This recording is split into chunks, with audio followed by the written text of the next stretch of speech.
Değerli basın, Şırnak'tan, Silopi'den, Güçlü Konak'tan, İdil'den, Eytürşebap'tan, Uludere'den gelen kıymetli hemşehrilerim, sevgili Cizreliler. Doğu ve Güneydoğu Ekonomik ve Kalkınma Zirvesi Cizre buluşmasına hepiniz hoş geldiniz. Umkheratin sen selam sen çok.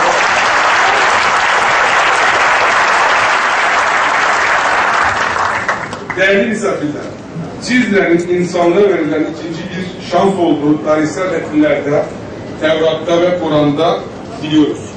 İnsanoğlu kendisine verilen bu ikinci şansı tarihin inişli, çıkışlı zamanlarında hep değerlendirmeye çalışmış, kimi zaman başarılı olmuş, kimi zaman da yanlışa düşmüştür. İşte bugün Mezopotamya'nın ve Orta Doğu'nun en önemli ilim yuvalarından biri olan 14. yüzyıldan kalma Kırmızı Medrese bu topraklara yeni bir sayfa açmak için insanların bir araya gelişinin şahitliğini yapıyor.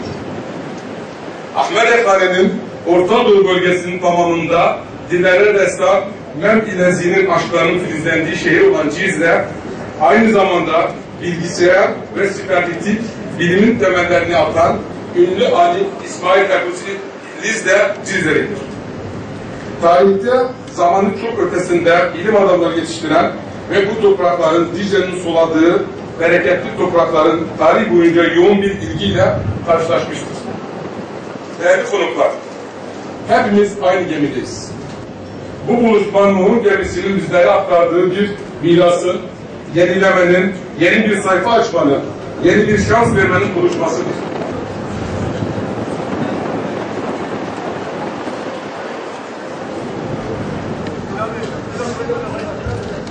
Değerli Türk Konfet yöneticileri ve üyeleri, Sayın Federasyon ve Dernek Başkanlarım, Şırnak'ın çok değerli iş insanları ve kanaat önderleri, değerli basın mensupları, muhterem hanımefendiler, değerli misafirler. Elbette bölgede daha fazla yatırım yapılmasını sadece kamudan bekleyemeyiz.